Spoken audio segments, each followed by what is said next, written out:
Welcome to the 5th video here in our series Elevate.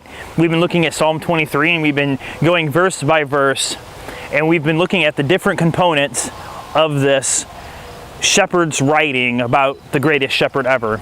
We looked about how how David is writing, "The Lord is my shepherd," from the standpoint of a shepherd being himself. And then we learned about how he provides for us in all areas of life. And then we talked about rest, and we talked about being on the right path and how God kind of guides us in that way. So today I'm kind of in a different place, kind of in what appears to be a valley. And so we're going into verse 4, which is kind of like the darker verse of the passage here. But everything leads up to this because God's preparing us back there. You see, a shepherd doesn't always know, but maybe he does know when they're going to kind of hit a rough patch. So he wants them to rest. He makes me lie down. So it's kind of like he makes the sheep lie down. He wants them to rest. He wants them to eat. He wants them to be ready to go for situations like this. But when you zoom out of it a little bit and you're not looking at a shepherd or sheep and all of that, sometimes you're way up there. And life's going swimmingly and everything's great. But then verse 4 says, "Yea, though I walk through the valley of the shadow of death, I will fear no evil, for you are with me. Your rod and your staff, they comfort me." Now, make out to be that life's not rainbows and butterflies all the time. And sometimes we get down into these valleys, but you always have to start up there in order to go down. I mean, the valley can be as deep as it goes, and you can have like a little it's kind of like a roller coaster ride, kind of like ups and downs throughout the valley, but you never kind of get your head back out of it again. So a little bit of a different feel for this video that I wanted to do, but I'm just kind of I changed it again. So talking about valleys, and these valleys can be moments of like life's not going the way you thought it would be. Things change, something happens, situations are different, and life doesn't go the way you planned. And all of a sudden you're kind of in this valley. It's kind of like, I thought I'd be farther. I thought I'd be in a different place. And all of a sudden you're kind of down and out. Maybe it's a life situation, maybe it's a circumstance, maybe it's job, maybe it's money, maybe it's a marriage, maybe it's whatever. A story from my own little life is my son, 2 weeks old, had a very big bout with his kidneys and his bladder. There was something blocking him from relieving himself and from fully emptying his bladders, and so it took its toll on him. And he was hospitalized at 2 weeks old. And talk about a valley, because you've got something there. If you ever had kids, you got something there that you absolutely love and care about. And now he's all of a sudden really sick.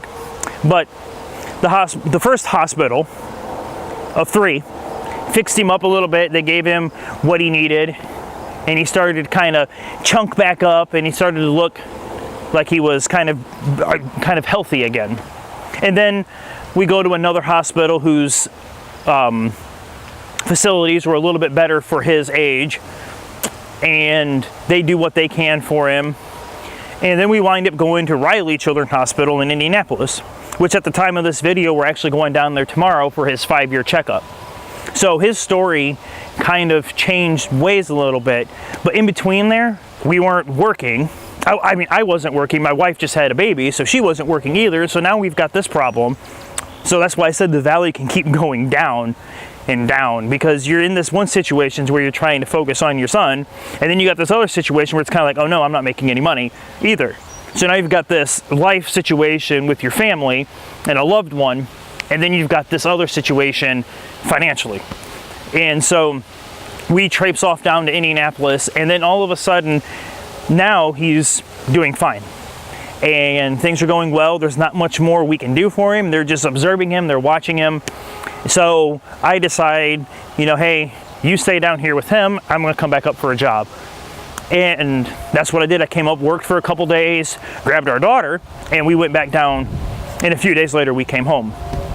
And he just turned 5. And so when you look at that, you're kind of down there in these valleys. And it says, even though I walk through the valley of the shadow of death, it doesn't necessarily mean death, really. I mean, I look at it more as the shadows and the valley part, not necessarily death. But when you're down in those valleys, then it says, I will fear no evil, for you are with me. So God is in those valleys with you. And then it says, your rod and your staff, they comfort me. A rod and a staff is used for protection. When you were a shepherd, things came out of the woods and out of the trees and all around, and you had to be ready to fend off. The staff was your protection. That's why I call this one the strength in your shield, because he's your strength. He's in the valley with you. He keeps you going. He keeps you going up, because when you get down in a valley, you got to climb back up. You got to go back up the valley to get back out of it. And so Jesus is there. God's there to kind of help you through that valley and kind of help you back out. So he's your strength as you get through that. He was my strength in the case of my son. And then he's your shield, because he's also protecting you while you're down there. Protecting you from the devil, because it's at those times that the devil comes and tries to get you, because you're distracted by what's going on. Maybe you shake your fist and you blame God, which is what the devil wants you to do. So he protects you. But the staff was also used for correction of the sheep, as we talked about in the last video, kind of keeping them on the path, giving them a nudge. Maybe not necessarily a sheep abuse with the whacking of the, maybe not that necessarily, but just kind of like the guy kind of grabs them and kind of gets them back on the right path, and they use that for many different ways. So that's kind of how I see this verse. You're down in the valley, God's with you, God's protecting you, he's your shield, he's your strength while you're down there. And when you come back out, it's so much better. But just knowing that somebody's actually down there with you, maybe people around don't understand, but God's right there with you. He's protecting you, he's got his staff, and he's there being a good shepherd.